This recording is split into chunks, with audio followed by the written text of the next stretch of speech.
오늘은 우리 총회가 제정하고 전국에 있는 우리 교단 안에 교회들이 함께 지키는 남신도회 주일입니다.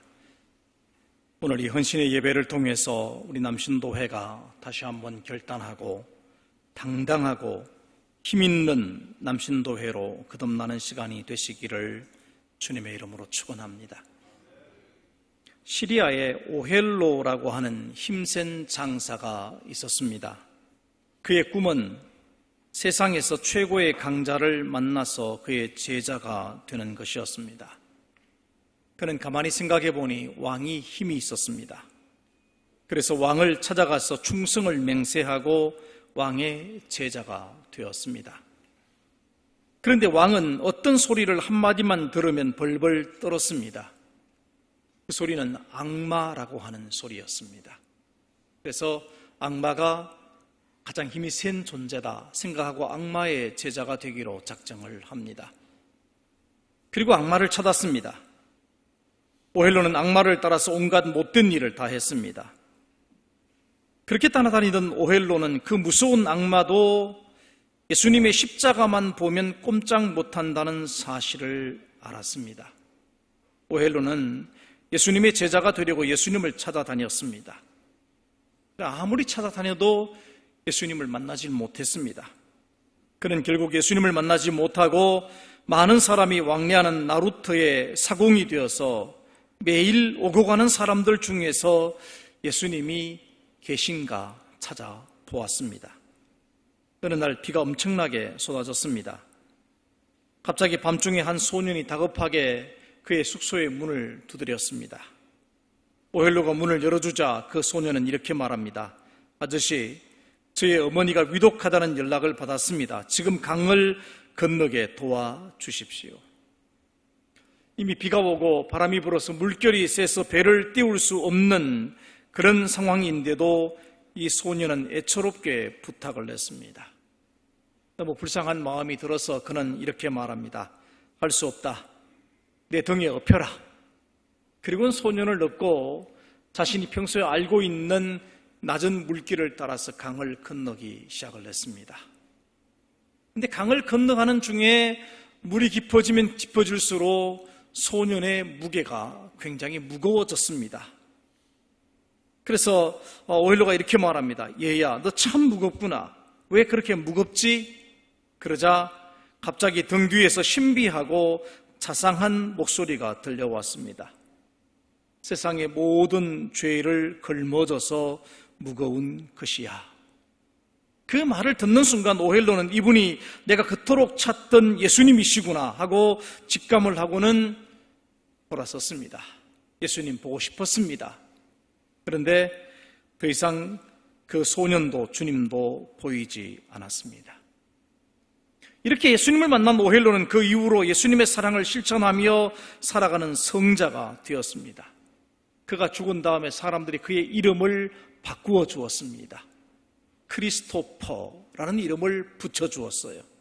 이 말의 뜻은 뭐냐면 그리스도를 운반하는 사람 혹은 그리스도를 업은 대장부라고 하는 그런 이름으로 바꾸어 주었습니다.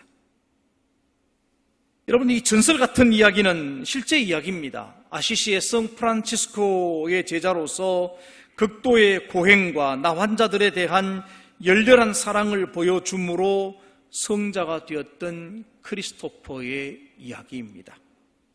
그의 이 아름다운 이름으로 인해서 지금 유럽의 많은 남성들이 자기 이름을 크리스토퍼라고 짓습니다.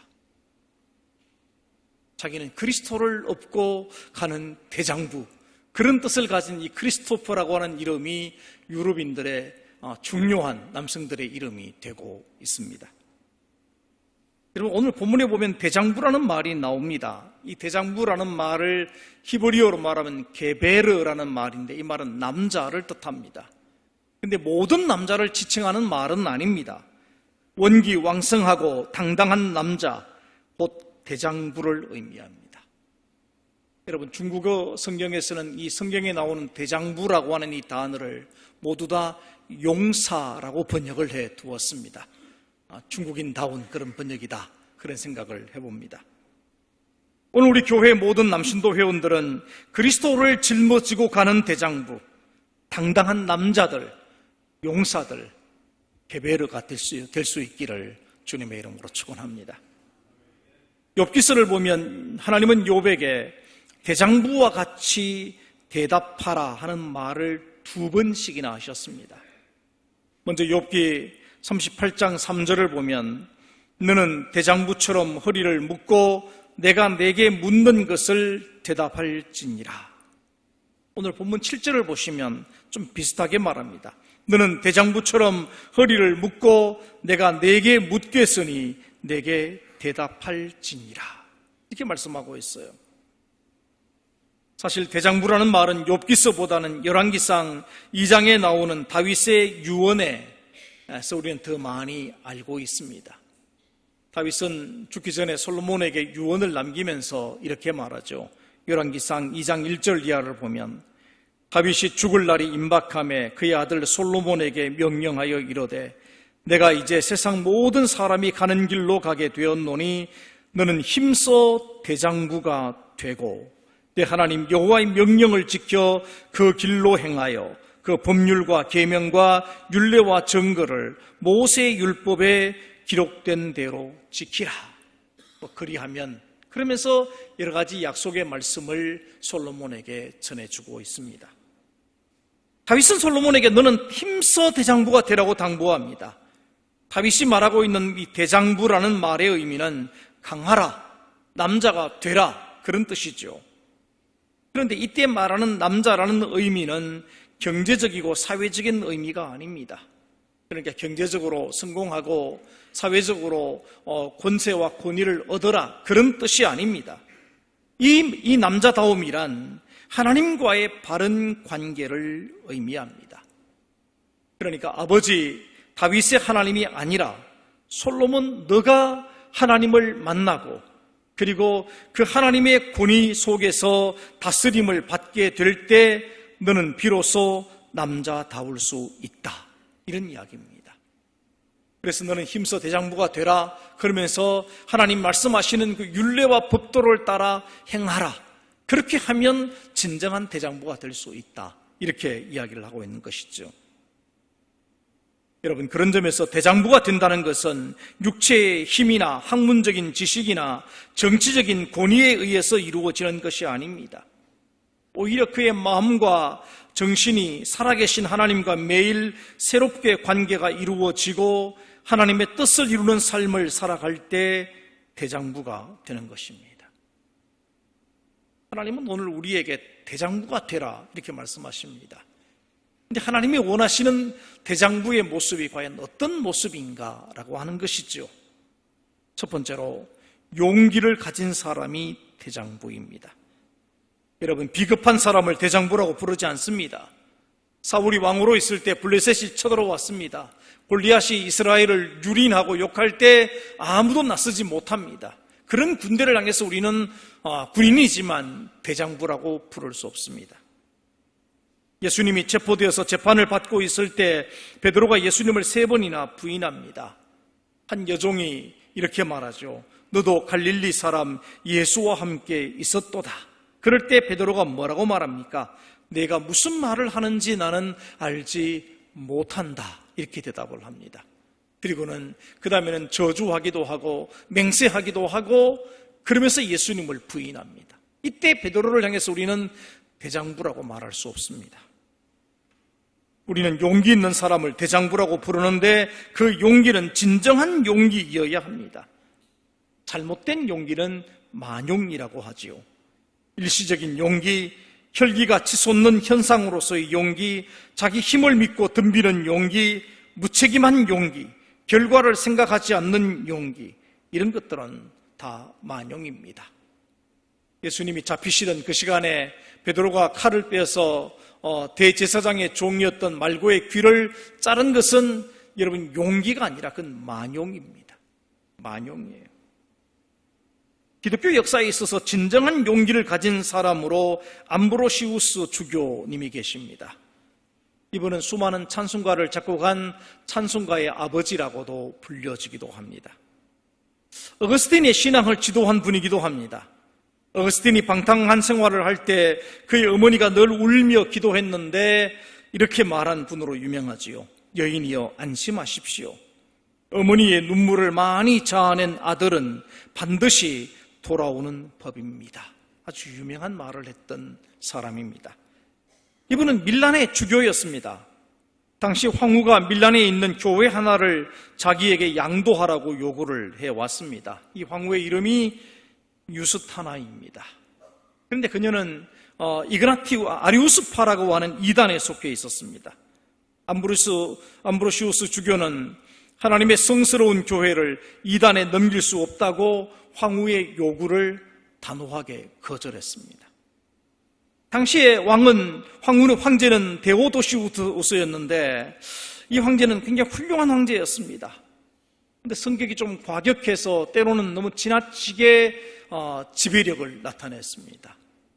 데살로니가에서 폭동이 일어났을 때 그는 너무 갑작스러운 어떤 인간적인 감정 때문에 7,000명을 살해하는 끔찍한 일을 벌이기도 했습니다. 이 데오도시우스 황제가 밀란에 와서 암브로시우스 주교가 집례하는 성찬식에 참여하려고 왔습니다. 그때 암브로시우스 황제가 교회에 들어오는 황제를 막았었습니다. 이 그림은 유명한 그림이 있습니다. 아무리 주교가 자신의 어떤 직분을 감당한다고 하지만 황제를 가로막는다는 것은 굉장히 위험한 일입니다. 그러면서 그는 이렇게 말을 했습니다. 황제여, 데살로니가 시민들의 무고한 피가 흐르고 있는 그 손을 가지고서는 이곳에 들어올 수 없습니다. 그리고는 직접 막아섰습니다. 그리고는 회개할 것을 요구했어요. 데오도시우스 황제는 이와 같은 이 주교의 말에 자기의 죄를 그 앞에서 회개했다고 합니다. 그런 후에 그는 이렇게 말을 했습니다. 주교다운 주교는 오직 암브로시우스 뿐이다 라고 칭찬을 했다는 것입니다. 여러분, 그는 진정한 용기의 소유자입니다.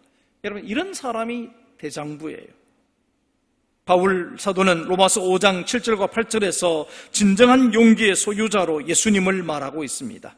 의인을 위하여 죽는 자가 쉽지 않고 선인을 위하여 용감히 죽는 자가 혹 있거니와 우리가 아직 죄인 되었을 때 그리스도께서 우리를 위하여 죽으심으로 하나님께서 우리에 대한 자기의 사랑을 확정하셨느니라. 그러니까 착한 사람을 위해서 죽는 사람도 용감한 사람이다. 바울은 그렇게 말합니다. 그러나 우리 같은 죄인을 위해서 죽을 수 있다는 것은 진정한 용기의 소유자가 아니면 가능한 일이 아니다. 이렇게 말하고 있는 것입니다. 그런 점에서 우리 주님은 죄인된 우리를 위해 죽으심으로 진정한 용기를 보여주셨다고 그는 말하고 있습니다. 진정한 용기란 자기를 희생하는 용기, 한때 굴욕스러운 것을 참는 용기, 그리고 조용하게 표현되는 용기입니다. 이와 같은 용기를 소유한 그런 믿음의 대장부, 오늘 우리 남신도회가 그런 믿음의 대장부가 되시기를 주님의 이름으로 축원합니다. 두 번째는 문제에 굴복하지 않는 사람이 대장부입니다. 욥은 사람이 살아가면서 만날 수 있는 모든 어려운 문제를 다 만난 사람입니다. 그야말로 겪을 만한 모든 일을 다 겪은 사람이죠. 먼저 욥은 많은 재물을 가지고 있었습니다. 그 당시 중요한 재물은 가축이었는데 욥은 양이 7,000마리, 낙타가 3,000마리요, 소가 500결이요, 암나귀가 500마리를 가지고 있었다 그랬습니다. 그런데 어느 날 소와 나귀는 서바 사람들에게 강탈을 당했고 낙타는 갈대아 사람들에게 빼앗겼습니다. 양들은 하늘에서 불이 떨어져서 죽었습니다. 그에게 많은 종들이 있었는데 이 과정에서 거의 살해당하거나 불에 타 죽어버렸습니다. 오늘 여러분 가운데서도 때로는 재산의 손실을 입은 분들이 계실 겁니다. 사업이 뜻대로 되지 않아서 보증을 잘못 썼다가 혹은 주식 투자에 실패를 내서 부동산 관계가 잘못되어서 또 화재가 난다거나 또 건강 문제로 병원비를 대느라고 여러 가지 이유로 재산상의 손해를 입으신 분들이 있으십니다. 그렇지만 욥처럼 많은 재산을 철저하게 일시에 잃어버린 분들은 안 계실 겁니다. 욥에게는 또 아들 7과 딸 3이 있었습니다. 어느 날 이들이 맏아들의 집에서 식사를 하고 있는데 거센 바람이 일어나서 집이 붕괴되는 바람에 모든 자녀들이 한꺼번에 다 죽어버렸습니다. 여러분, 자녀들 때문에 어려움을 겪는 부모들이 참 많죠. 언제까지 자녀들을 돌보아 주어야 스스로의 삶을 책임지고 살아갈 수 있을는지 언제나 고민입니다.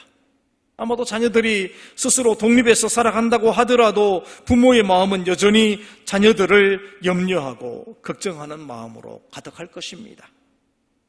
그런데 자녀 때문에 욥만큼 큰 비통함을 체험한 분은 안 계실 겁니다. 흔히 자식이 죽으면 가슴에 묻는다고 하는데 욥은 적어도 그런 의미에서 본다면 자기 가슴 속에 10개의 무덤을 가지고 있는 그런 사람이었습니다. 욥은 건강도 잃어버렸습니다. 기왓장으로 몸을 긁어야 할 만큼 가려움과 악창으로 고생을 했고 아내의 신뢰도 잃어버렸습니다. 가장 가까운 사람, 그 아내가 뭐라고 말합니까? 하나님을 저주하고 죽어라, 이렇게 욥을 이야기합니다. 그는 친구들이 있습니다. 엘리바스와 빌닷과 소발이라는 세 친구가 욥을 위로한답시고 멀리서 찾아왔습니다. 그러나 그들은 오히려 욥을 정죄하고 비난하는 일에 앞장서고 있습니다. 죄 없이 망한 자가 없고 정직하지 않는 자는 끊어지는 법이 있는 법인데 너는 틀림없이 무슨 잘못이 있어서 하나님의 징계를 받은 것이다.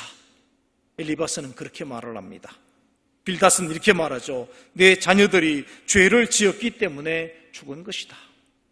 또 소발은 말하기를 너의 마음을 바로 정해라, 바르게 세워라, 이렇게 또 비난을 합니다. 나중에는 엘리후라고 하는 제4의 인물이 이 욥의 이야기에 가세를 하는데 이 엘리후는 젊은 사람입니다. 이 엘리후는 욥의 세 친구들을 보고 어른이라고 지혜롭거나 노인이라고 정의를 깨달은 것이 아니다, 이렇게 이야기를 하면서 욥을 향해서는 이렇게 말합니다. 그대는 어렵지 못한 자다, 이렇게 비난을 했습니다. 그러나 욥은 이와 같은 것들을 잘 극복했습니다. 여러분, 요즘으로 말하자면 여론의 질타나 네티즌들의 댓글 공격에도 흔들리지 않고 잘 견딘 것입니다. 요즘 수많은 사람들이 이 댓글 때문에 얼마나 고통을 받는지 모릅니다. 근데 욥은 그런 여론이나 그런 이야기들의 마음을 빼앗기지 않고 있습니다. 우리는 살아가면서 많은 문제를 겪습니다. 청소년들은 친구 문제, 성격 문제, 성적 문제, 진학 문제, 부모와의 갈등, 가치관의 혼란, 삶에 대한 회의, 주변의 유혹. 요즘 우리 청소년들이 굉장히 많은 고민에 쌓여 있습니다. 청년과 성인들은 또 어떻습니까? 직장 문제, 사업 문제, 가정 문제, 자녀 문제, 건강의 문제, 조직 안의 갈등, 장래에 대한 불안, 그 밖에도 수많은 문제를 안고 살아갑니다. 여러분, 그런데 그런 문제들 때문에 무너지지 마십시오. 내 삶에 다가오는 문제 때문에 무너진다면 적어도 여러분은 대장부는 아닙니다. 그와 같은 문제들을 오히려 삶이 성숙해지는 계기로 삼을 줄 알아야 대장부입니다. 오늘 우리는 믿음의 대장부로서 하나님을 신뢰하면서 삶의 문제를 끝까지 감당할 줄 알아야 돼요. 삶의 문제를 끝까지 책임질 줄 알아야, 그래야 대장부입니다. 여러분, 어떻습니까?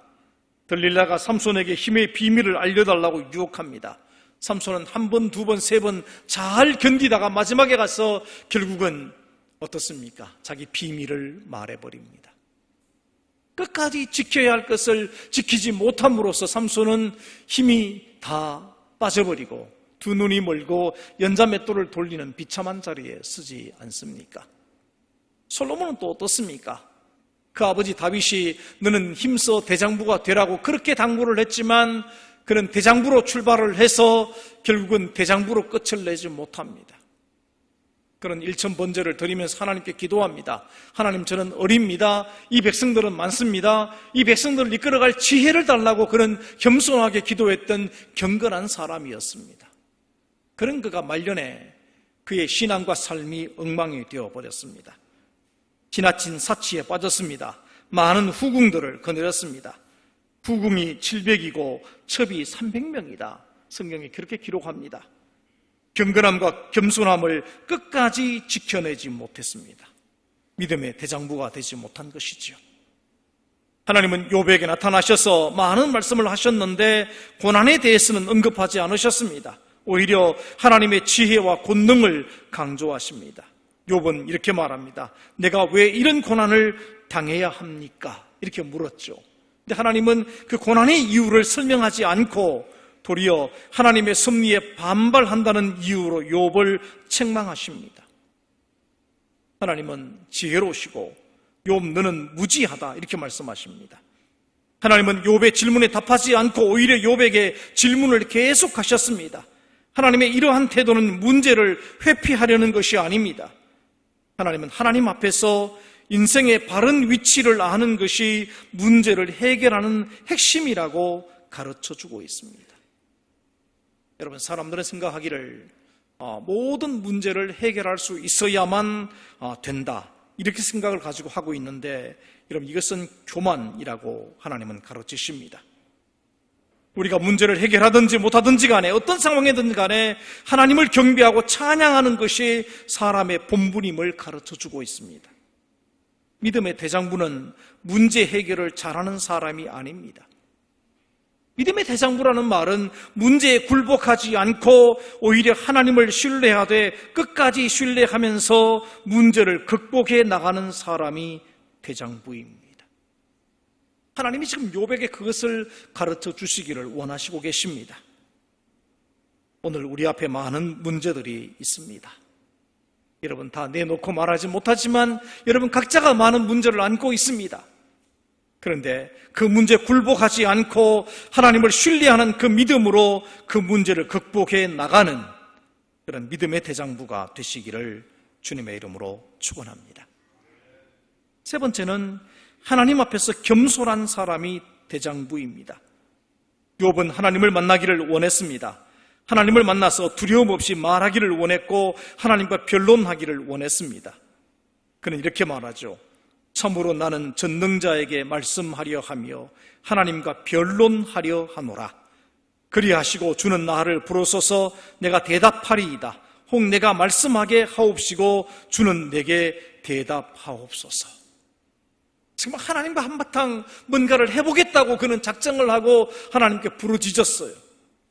이제 하나님이 폭풍 가운데 나타나셨습니다. 그리고는 이렇게 말씀을 하시죠. 너는 대장부처럼 허리를 묶고 내가 내게 묻는 것을 대답할지니라. 여러분, 하나님을 만난 순간 욥의 태도는 달라졌습니다. 하나님, 그래요. 허리를 묶고 그동안 하고 싶었던 참았던 말을 다 하겠습니다. 이렇게 말하지 못했습니다. 저를 왜 이 모양으로 만들어 놓으시고 뭐 하실 말이 있으십니까? 이렇게 항의하지도 못했습니다. 내가 왜 이런 고통을 당하는지 알려달라고 그렇게 열심히 부르짖었는데 거기에 대해서는 왜 대답하지 않고 다른 말씀만 하시느냐고 반론하지 못했습니다. 본문 3절에서 5절을 보십시오. 욥이 여호와께 대답하여 이르되 보소서 나는 비쳤나오니 무엇이라 주께 대답하리이까? 손으로 내 입을 가릴 뿐이로소이다. 내가 한 번 말하여 싸운 적 다시는 더 대답하지 아니하겠나이다. 이 말이 무슨 말입니까? 한 번 대답을 했는데 다시는 말씀드리지 않겠습니다. 이 말은 나는 이미 말을 너무 많이 했습니다. 더 할 말이 없습니다. 그런 뜻입니다. 오히려 욥은 하나님 앞에 겸손히 무릎을 꿇었습니다. 하나님이 몇 가지 더 질문을 하시자 그는 완전히 하나님 앞에 엎드리고 있습니다. 욥기 42장 1절 이하입니다. 욥이 여호와께 대답하여 이르되 주께서는 못하실 일이 없사오며 무슨 계획이든지 못 이루실 것이 없는 줄 아오니 무지한 말로 이치를 가리는 자가 누구니까? 나는 깨닫지도 못할 일을 말하였고 스스로 알 수도 없고 헤아리기 어려운 일을 말하였나이다. 내가 말하겠사오니 주는 들으시고 내가 주께 묻겠사오니 주여 내게 알게 하옵소서. 내가 주께 대하여 귀로 듣기만 하였사오나 이제는 눈으로 주를 배움나이다. 그러므로 내가 스스로 거두어 드리고 티끌과 재 가운데서 회개하나이다. 여러분, 대장부란 정말 하나님 앞에서 진정으로 회개할 줄 아는 사람입니다. 하나님 앞에 겸손하게 무릎 꿇을 줄 아는 사람인 것입니다. 예수님은 게네사렛 호숫가에서 베드로에게 깊은 데로 가서 그물을 내려 고기를 잡으라고 하셨습니다. 베드로는 이렇게 말하죠. 선생님, 우리들이 밤이 새도록 수고하였으되 잡은 것이 없지만은 말씀에 의지하여 그물을 내리겠습니다. 여러분, 이 말은요, 당신이 고기 잡는 일에 대해 무엇을 아십니까? 고기 잡는 일에는 제가 전문가입니다. 나는 평생 여기에서 이 일을 해왔습니다. 그저 말씀하시니까 한 분 그물을 내리겠는데 기대는 하지 않습니다. 그런 뜻입니다. 그런 뜻이에요.